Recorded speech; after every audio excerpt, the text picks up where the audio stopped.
नमस्कार दोस्तों आज हम लोग आ गए हैं नागपुर के गणेश टेकड़ी मंदिर में। ओम श्री गणेशाय नमः। नागपुर में वैसे तो कई प्राचीन मंदिर हैं और श्री गणेश टेकड़ी मंदिर उनमें से ही एक है। यह मंदिर नागपुर में सबसे लोकप्रिय और प्रसिद्ध है। इसकी लोकप्रियता को देखते हुए भक्तों की संख्या दिन प्रतिदिन बढ़ती ही जा रही है। मंदिर के आसपास का वातावरण बहुत ही मनभावन और शुद्ध है। दोस्तों, आपके मन में आ रहा होगा कि यह टेकड़ी क्या है। दोस्तों, इस मंदिर का नाम टेकड़ी गणपति इसलिए रखा गया है क्योंकि यह एक पहाड़ी पर बना है और मराठी भाषा में एक पहाड़ी को टेकड़ी कहा जाता है। ऐसा माना जाता है कि यह लगभग 250 साल पुराना है। दोस्तों, इस मंदिर की एक बहुत ही खूबसूरत कहानी भी है।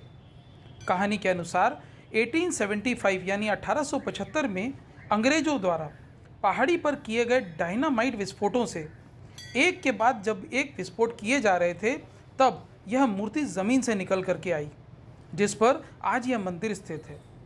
उस समय रेलवे स्टेशन का निर्माण किया जा रहा था और ज़मीन को समतल करने के लिए अंग्रेजों द्वारा अनेकों विस्फोट किए जा रहे थे।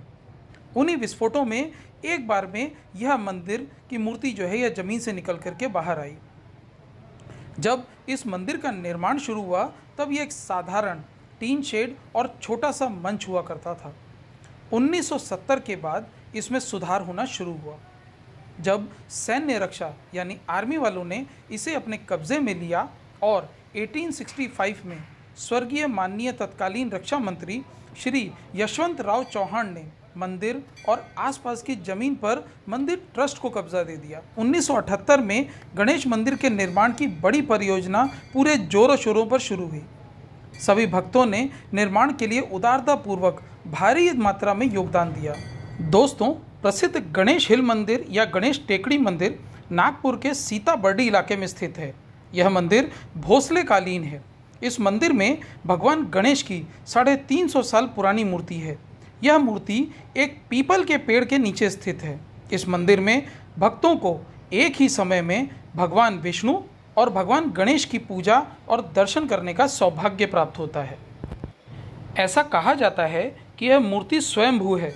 मूल रूप से यह मूर्ति आकार में बहुत छोटी थी, लेकिन धीरे धीरे यह वर्तमान स्थिति के अनुसार बड़ी और बहुत बड़ी होती गई। मूर्ति के माथे पर सुनहरा अलंकरण है। अन्य चांदी के आभूषण भी हैं। इन सभी आभूषणों में विशेष रूप से मुकुट केवल चतुर्थी और एकादशी को ही प्रदर्शित किया जाता है।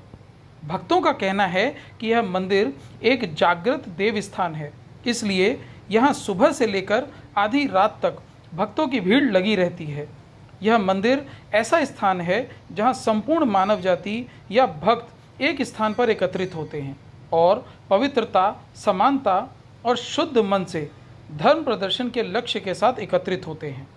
मंदिर में रोजाना करीब 5000 भक्त पूजा के लिए आते हैं। विशेष रूप से चतुर्थी पर भक्तों की संख्या 10,000 से भी अधिक हो जाती है।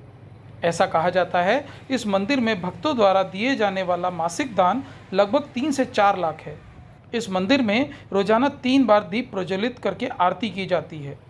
वह सुबह 6:30 बजे, दोपहर में 12:30 बजे और शाम को 6:30 बजे की जाती है। एक दिव्य उपहार के रूप में इन आरतियों के बाद एक मोदक वितरित किया जाता है। यह इस मंदिर की एक विशेषता है।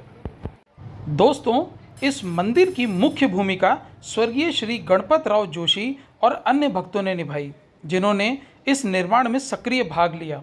लेकिन पाया गया कि भक्तों की भारी भीड़ के संबंध में आवंटित भूमि तुलनात्मक रूप से छोटी थी। फिर से मंदिर के ट्रस्टियों ने परिसर के कुछ और विस्तार के लिए मंजूरी देने के लिए रक्षा मंत्रालय से अपील की और फलदायी परिणाम आने पर पिछले परिसर में 20,000 और वर्ग फुट भूमि जोड़ी गई।